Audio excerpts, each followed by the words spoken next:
Hello ಸ್ನೇಹಿತರೆ, last ವ್ಲಾಗಲ್ಲಿ ನೀವು ನೋಡಿದ್ದೀರಾ ನಾವು ಟ್ರಾವೆಲ್ ಮಾಡಿ ಬಂದ್ವಿ. ಎಲ್ಲಿಗೆ ಬಂದಿದ್ವಿ ಅಂತ ಕೂಡ ತೋರಿಸಿದ್ದೀನಿ.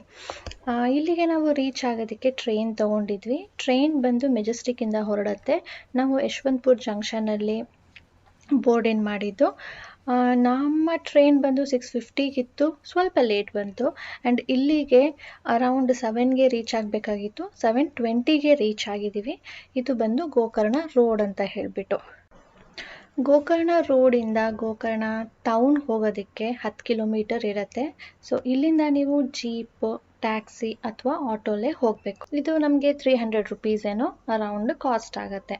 ಇವತ್ತು ನಾವು ರಾಜೇಶ್ ಅವರ ಫ್ರೆಂಡ್ ಒಂದು ಹೋಟೆಲನ್ನು ಸಜೆಸ್ಟ್ ಮಾಡಿದರು. ಸೊ ಅಲ್ಲಿ ಬುಕ್ಕಿಂಗ್ ಮಾಡಿದ್ವಿ. ಅಲ್ಲಿಗೆ ನಾವೀಗ ಹೊರಡ್ತಾ ಇದ್ದೀವಿ. ಗೋಕರ್ಣ ಟೌನಲ್ಲಿ ಇರೋವಂಥ ಹೋಟೆಲ್ಸ್ ಎಲ್ಲನೂ ಕೂಡ ದೇವಸ್ಥಾನದ ಹತ್ರನೇ ಇರುತ್ತೆ. ದೂರ ಅಂತ ಏನೂ ಇರೋದಿಲ್ಲ. ಸೊ ನೀವು ಯಾವುದಾದ್ರೂ ಬುಕ್ ಮಾಡ್ಕೊಳ್ಬೋದು.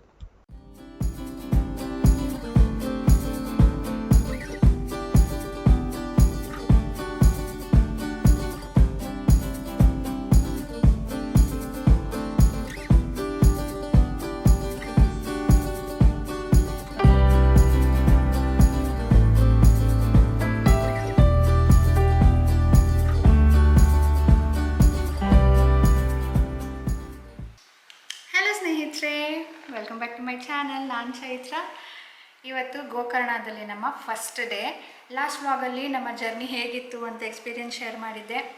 ನೋಡಿದ್ದೀರಾ ಅಂದ್ಕೊಂಡಿರ್ತೀನಿ. ನೋಡಿಲ್ಲ ಅಂದರೆ ನನ್ನ ಚಾನಲ್ನ ವಿಸಿಟ್ ಮಾಡಿ ಪ್ರೀವಿಯಸ್ ವ್ಲಾಗನ್ನು ನೋಡಿ. ಈಗ ಸ್ನೇಹಿತರೆ, ನಂದು ಸ್ನಾನ ಆಗಿದೆ, ಸಾನು ಸ್ನಾನ ಆಗಿದೆ, ರಾಜೇಶ್ ಒಬ್ಬರು. Sanu is a camera girl today. And Rajesh ಸ್ನಾನಕ್ಕೆ ಹೋಗಿದ್ದಾರೆ. ನಾನು ರೆಡಿ ಆಗ್ತಾ ಇದ್ದೀನಿ. ಆಯಿತು, ಹೇರ್ ಸ್ಟೈಲ್ ಮಾಡಿಕೊಂಡು ಈಗ ಹೊರಡೋದೇನೆ. ಇಲ್ಲ ನಂದು ಹೇರ್ ಸ್ಟೈಲ್ ಮಾಡಿಕೊಂಡು ಸಾನುಗೆ ರೆಡಿ ಮಾಡಬೇಕು. ಸಾನು ಏನು ಡ್ರೆಸ್ ಹಾಕಿದ್ದಾಳೆ? ಡಂಗ್ರಿ.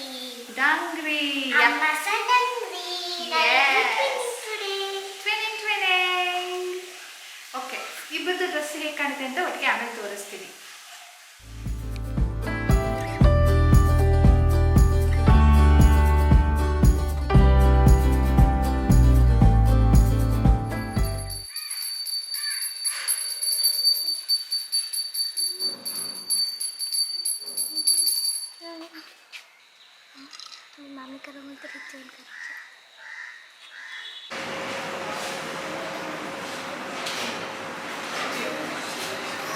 ಇಲ್ಲಿ ಇಡ್ಲಿ ಸ್ವಲ್ಪ ಡಿಫ್ರೆಂಟ್ ಇದು.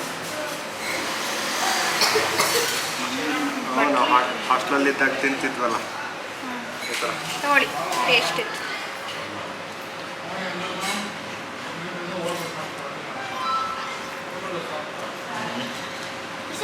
ಎಂತ ಬಿಸಿ ಇಲ್ಲ. ನಮ್ಮ ರಾಜೇಶ್ ಅವರು ಇಲ್ಲಿ ಭಾಷೆ ಮಾತಾಡ್ತಿದ್ದಾರೆ. ಹೋಗುವ, ಎಂತ ಬಿಸಿ ಇಲ್ಲ. ಅಲ್ಲಿ ಅವನು ಬೈಕ್ ಬುಕ್ಕಿಂಗ್ ಮಾಡೋರು ಈ ಥರ ಮಾತಾಡ್ತಿದ್ದೆ. ಸರ್ ಅವರು ಚಂದ ಉಂಟು ನಿಮ್ಮ ಮಾತು ಕೇಳೋದಕ್ಕೆ. ಬ್ಯಾಂಗ್ಳೂರ್ ಅಂತಾರೆ, ಇಲ್ಲಿ ಮಾತು ಹೇಗೆ? ನಾವೆಲ್ಲೇ ಓದಿದ್ದು 5 ವರ್ಷ ಮಂಟಕ್ಕಿದ್ದು ಅಂತ.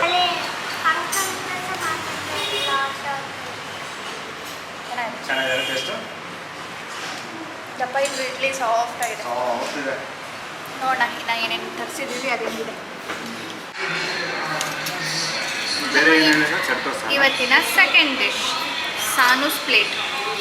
ಇಲ್ಲಿ ಸಾನು ಪ್ಲೇಟು, ರಾಜೇಶ್ ಪ್ಲೇಟು, ನಮ್ಮ ಪ್ಲೇಟು ಅಂತ ಏನಿಲ್ಲ, ಎಲ್ಲನೂ ಶೇರಿಂಗೆ. ಇಡ್ಲಿ ರಾಜೇಶ್ ನಾನು ತಿಂತೀನಿ, ಅದು ಚೆನ್ನಾಗಿರುತ್ತೆ ಅಂತ ತರಿಸಿದ್ರು. ಸೊ ಅದು 3 ಜನ ತಿಂದು ಖಾಲಿ ಆಯಿತು. ಈಗ ನಮ್ಮ ಸಾನು ತರಿಸಿದ್ರು. ಇದು ಈಗ 3 ಜನ ಖಾಲಿ ಆಗುತ್ತೆ. ಇದು ನಮ್ಮ ಪ್ಲೇಟ್. ತಿನ್ನಿ. ಇದು ಸೆಟ್ ದೋಸೆ.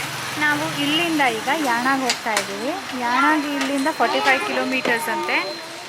ಅದಕ್ಕೆ 2 ವೇಸ್ ಇದೆ, ಅದನ್ನು ನಿಮ್ಗೆ ಆಮೇಲೆ ತಿಳಿಸ್ತೀನಿ. ಈಗ ನಾವು ಅದಕ್ಕೆ ಅಂತ ಹೇಳಿ 2 ವೀಲರ್ನ ತೊಗೊಂಡಿದ್ದೀವಿ. ಇದನ್ನು ಬೈಕ್ ರೆಂಟಲ್ ಅಂತ ಹೇಳ್ತಾರೆ. ಇದ್ರ ಡೀಟೇಲ್ಸ್ ನಿಮಗೆ ಆಮೇಲೆ ತಿಳಿಸ್ತೀನಿ.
2 ವೇ ಇದೆ. ಅದರಲ್ಲಿ ಒಂದು ವೇಯಲ್ಲಿ ಒಂದು ವಿಭೂತಿ ಫಾಲ್ಸ್ ಅಂತ ಇದೆ.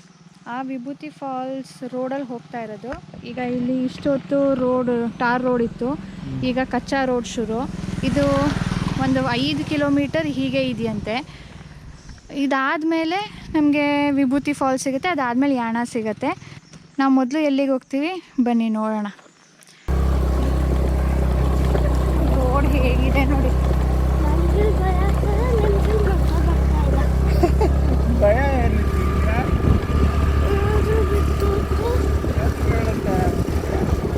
ಇದೇ ಥರ 5 ಕಿಲೋಮೀಟ್ರ್ ಇದೆಯಂತೆ. ನಾವು ಮಾತಾಡ್ತಾ ಇದ್ವಿ, ಹೊರದೇಶದಲ್ಲ ಟೂರಿಸ್ಟ್ನ ಅಟ್ರ್ಯಾಕ್ಟ್ ಮಾಡೋದಕ್ಕೆ ಅಂತಲೇ ಜಾಗಗಳನ್ನ ಕಟ್ಟಿದ್ದಾರೆ. ಇಲ್ಲಿ ನ್ಯಾಚುರಲ್ ಆಗಿ ಇರೋವಂಥ ಜಾಗಕ್ಕೆ ಒಂದು ಪ್ರೋತ್ಸಾಹ ಇಲ್ಲ, ಈ ಥರ ಎಲ್ಲ ರೋಡ್ ಮಾಡಿ ಬಿಟ್ಟಿದ್ದಾರೆ. ನೀಟ್ ರೋಡ್ ಇದ್ದರೆ ಎಷ್ಟು ಜನಕ್ಕೆ ಖುಷಿ ಆಗುತ್ತೆ ಬರೋದಕ್ಕೆ, ಚೆನ್ನಾಗಿದೆಯಂತೆ, ಬೇಗ ಹೋಗಿ ಬರ್ಬೋದು ಅಂತ. ಈ ರೋಡಲ್ಲಿ ಬಂದರೆ ಓಲ್ಡೇ ಆಗಿಬಿಡುತ್ತೆ ಇಲ್ಲೇ ಒಂದೇ ಜಾಗಕ್ಕೆ. ಈ ವರ್ಕಿಂಗ್ ಪ್ರೋಗ್ರೆಸ್ ಹಾಕಿದ್ದಾರೆ, ಯಾವಾಗ ಕಟ್ಟಿದ್ದಾರೆ ಗೊತ್ತಿಲ್ಲ.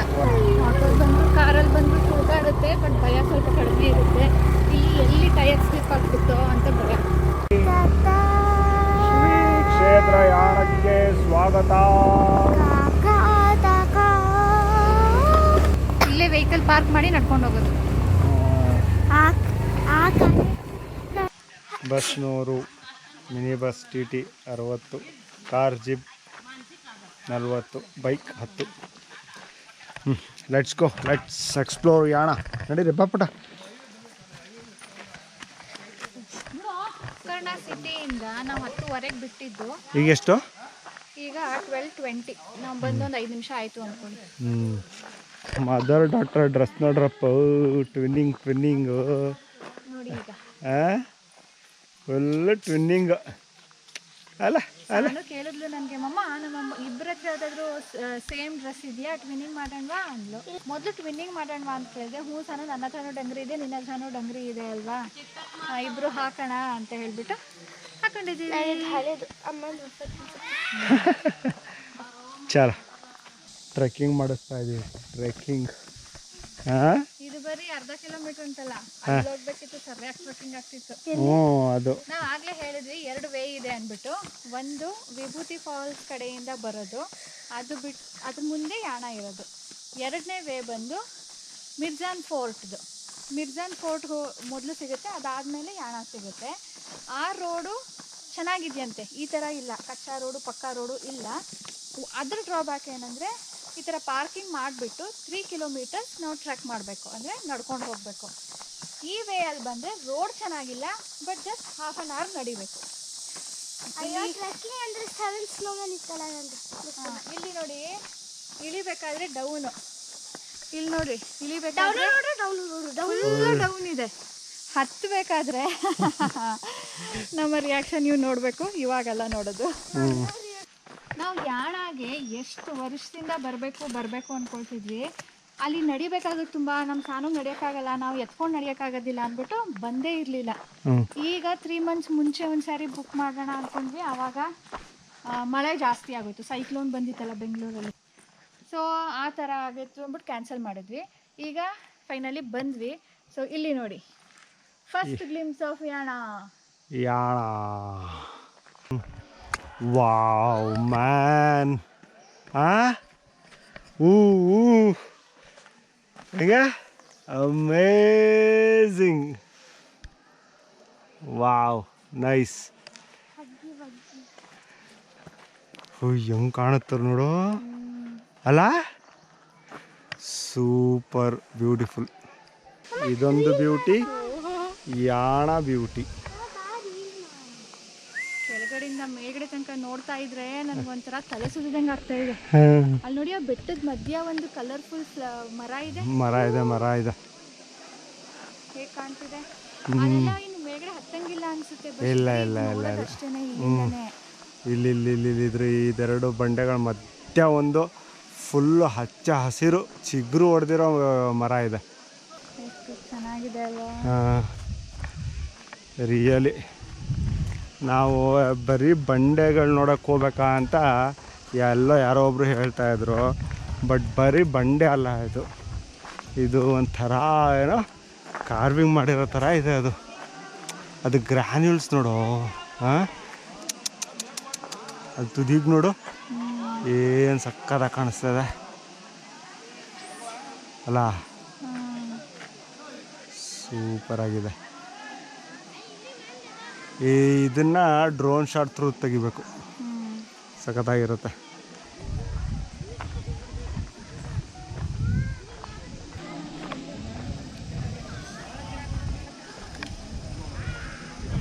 ಇದು ಭೈರವೇಶ್ವರ ದೇವಸ್ಥಾನ. ಯಾಣಕ್ಕೆ ನಾವು ಬರೀ ಈ ರಾಕ್ಸ್ ನೋಡೋದಕ್ಕೆ ಅಂತ ಅಲ್ಲ, ಇಲ್ಲಿ ದೇವರ ದರ್ಶನ ಕೂಡ ಬರಬೇಕು, ಯಾಕಂದರೆ ಇದಕ್ಕೆ ಅಷ್ಟೊಂದು ಮಹತ್ವ ಇದೆ.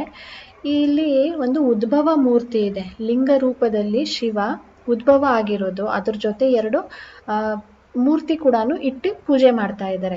ಸೊ ಅದು ಗೊತ್ತಿರೋರು ಮಾತ್ರನೇ ಅದು ನೋಡೋಕ್ಕಾಗೋದು, ಇಲ್ಲ ಅಂದರೆ ಆ ಮೂರ್ತಿನ ನೋಡ್ಬಿಟ್ಟು ಮೂವ್ ಆಗಿಬಿಡ್ತೀವಿ. ಆ ಬಂಡೆ ಕಲ್ಲಲ್ಲಿ ನಮಗೆ ದೂರದಿಂದ ಕಾಣೋದಿಲ್ಲ, ಬಟ್ ಅಲ್ಲಿ ಉದ್ಭವ ಮೂರ್ತಿ ಕೂಡ ಇದೆ ಒಂದು. ಅಲ್ಲಿಗೆ ಹೋದಾಗ ದರ್ಶನ ಮಾಡಿದ್ರೆ ಒಳ್ಳೆಯದು. ಶಿವರಾತ್ರಿ ಟೈಮಲ್ಲಿ ಅಕ್ಕಪಕ್ಕದ ಊರವರೆಲ್ಲ ಕೂಡ ಇಲ್ಲಿ ಶಿವನ ದರ್ಶನಕ್ಕೆ ಅಂತ ಬರ್ತಾ ಇದ್ರಂತೆ. ಆಗ ಯಾಣ ಅಷ್ಟೊಂದು ಫೇಮಸ್ ಆಗಿರಲಿಲ್ಲ, ಬಟ್ ದೇವಸ್ಥಾನ ತುಂಬಾ ಮಹತ್ವ ಹೊಂದಿರೋದು. ಹಾಂ, ತಗೊಂಡೆ.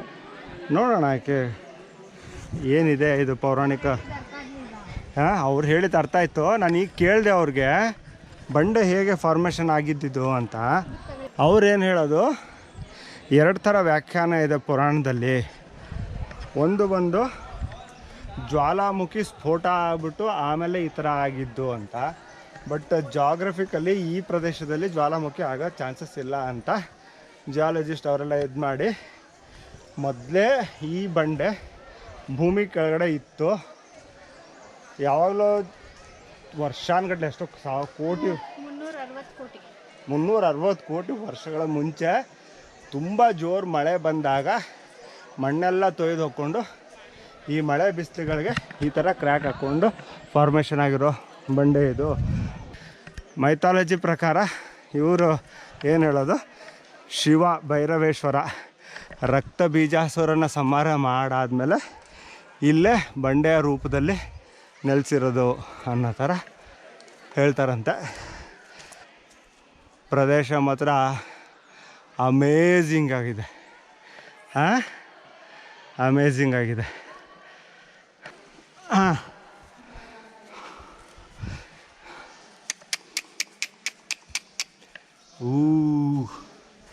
ಏನೋ ಇದೇ ಮರ ಕಾಣಿಸಿದ್ದಲ್ಲಿ ನಮಗೆ 2 ಬಂಡೆಗಳ ಮಧ್ಯದಿಂದ ಚಿಗುರು ಕಾಣಿಸ್ತಿತ್ತಲ್ಲ, ಅದೇ ಇದು. ನಾನು ಸಾನು ರೇಸ್, ಯಾರು ಬೇಗ ಹತ್ತೋದು.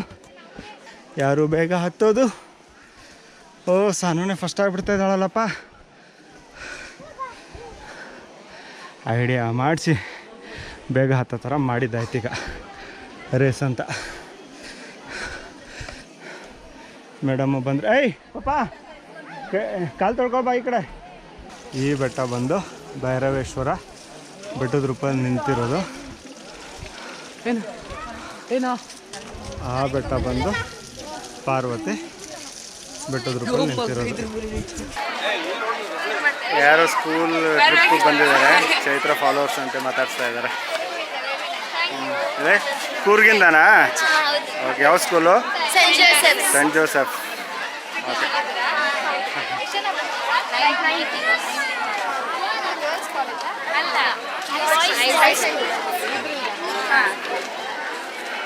ಈ ಕಡೆ ಬರಪ್ಪ, ಈ ಕಡೆ ಬಾ, ಈ ಕಡೆ.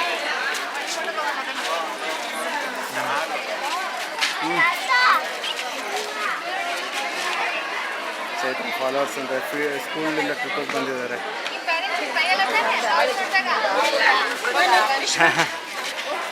Okay, all the best, enjoy ಮಾಡಿ. ಓಕೆ, ಬಾಯ್. ಎಷ್ಟು ಖುಷಿ ಆಗುತ್ತೆ ಎಲ್ಲ ಅವ್ರು ಬಂದು ಮಾತಾಡ್ಸಿದಾಗ. ಯಾವಾಗಲೂ ಬಂದು ಮಾತಾಡ್ಸಿದ್ರು ಅಂತ. ಹಾಂ, ಓಕೆ. ಯಾನ ಟ್ರಿಪ್ ಹೀಗಿತ್ತು ಸ್ನೇಹಿತರೆ. ಇಲ್ಲಿಂದ ನಾವು ನೆಕ್ಸ್ಟ್ ಯಾವ ಜಾಗಕ್ಕೆ ಹೋಗ್ತಾ ಇದ್ದೀವಿ ಅದು ಕೂಡ ತುಂಬಾ ಸುಂದರವಾಗಿದೆ.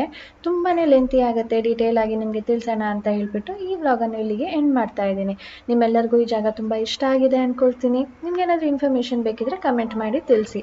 ಸಿಗೋಣ ನನ್ನ ಮುಂದಿನ ವ್ಲಾಗ್ನಲ್ಲಿ. ಬೈ ಬೈ ಸ್ನೇಹಿತರೆ. Please like, share and subscribe ಮಾಡದೆ ನೋಡ್ತಾ ಇದ್ರೆ ಪ್ಲೀಸ್ ಸಬ್ಸ್ಕ್ರೈಬ್ ಮಾಡ್ಕೊಳ್ಳಿ. ಏನನ್ಸುತ್ತಪ್ಪ ವರ್ತ್ ಕಮ್ಮಿಂಗ್ ಅಲ್ಲ? ಹಾಂ, ತುಂಬ ಚೆನ್ನಾಗಿ ನೋಡ್ಬೇಕು. ಎಲ್ಲ ಜಾಗನೂ ಒಂದೊಂದು ಎಕ್ಸ್ಪೀರಿಯೆನ್ಸ್ ಮಾಡಬೇಕು. ಆ ಎಕ್ಸ್ಪೀರಿಯೆನ್ಸಸ್ಸೇ ನಮಗೆ ಮೆಮೊರೀಸ್.